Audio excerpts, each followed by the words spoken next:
नाज़रीन, अवामी न्यूज़ में ख़बरनि जो सिलसिलो जारी है। हिन वक्त असीं तव्हांखे सीता रोड में ख़बर ॾींदा हलूं त टाउन रहमानी नगर में गॾिजाणी थी गुज़री है, जंहिंजी सदारत सरपरस्त आला ज़िले दादू हज़रत सईद पीर नसीर अहमद शाह बुखारी जिन कई है। हिननि मीडिया सां ॻाल्हाईंदे चयो है त टाउन रहमानी नगर में तहरीक लब्बैक पाकिस्तान जो यूनिट क़ाइमु कयो वियो, जंहिंमें सरपरस्त आला सईद हबीब अहमद शाह, अमीर मीर मुमताज़ सोलंकी, नायब अमीर हाफिज़ लियाकत चांडियो, नाज़िम आला अली मोहम्मद सोलंकी, नायब नाज़िम आला मोहम्मद उस्मान राहुजो उहदेदार चूंडिजी विया आहिनि। खेसि मुबारकूं पेश कयूं वियूं।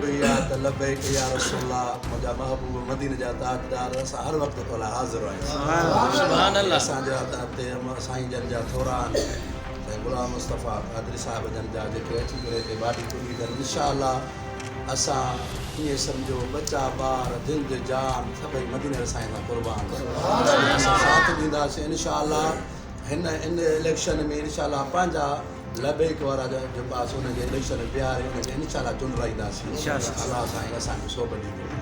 ये असांजो दोस्त साईं लाशारी साहब ऐं ॿिया दोस्त आया हिन तंज़ीम साथीअ लाइ, तो अर्जेंट मीटिंग घुराई वई ऐं जेका आहे उन जे लाइ जेको सीता जो यूनिट खोलियो वियो आहे उनजी हीअ लिस्ट असां वटि आहे जेका असां तव्हांजे हवाले कंदासीं ऐं उन चूंडिया विया आहिनि। उन मां उहिदेदार कुझु जेके रहियल आहिनि उन्हनि जी बाडी कंप्लीट कई वेंदी, ॿी डिस्ट्रिक्ट में बाडी कंप्लीट कई वेंदी। उन लाइ जेके बि दोस्त हिन में लबैक या रसूलुल्लाह में शमूलियत मेंबरशिप करणु चाहिनि तॾहिं बि असांजूं दिलियूं हाज़िर आहिनि ऐं मोस्ट वेलकम। कहिड़े बि पीर तरीक़े सां वास्तो रखंदड़ हुजनि, अहले सुन्नत सां लबैक या रसूलुल्लाह मदीने वारे साईं खे मञींदड़ हुजनि, उन्हनि जे लाइ असां वटि जीअ में जायूं आहिनि।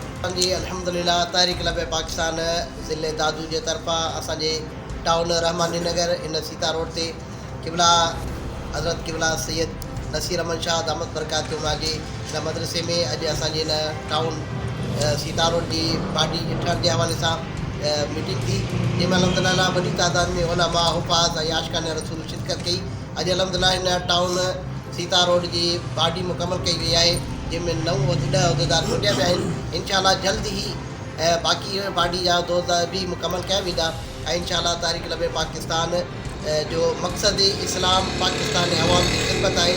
इन पैगाम खे खणी करे अॼु हिते असां मीटिंग कई ऐं जंहिंमें अल्हम्दुलिल्लाह असांजी ज़ेर क़यादत में अल्हम्दुलिल्लाह बाडी मुकमल कई वई आहे, उहिदेदार चूंडिया विया आहिनि। उन हवाले से असांजी मीटिंग कई। मज़ीद खबरों और तफसीलात के लिए विजिट करें हमारी वेबसाइट www.awamiNewsHD.com।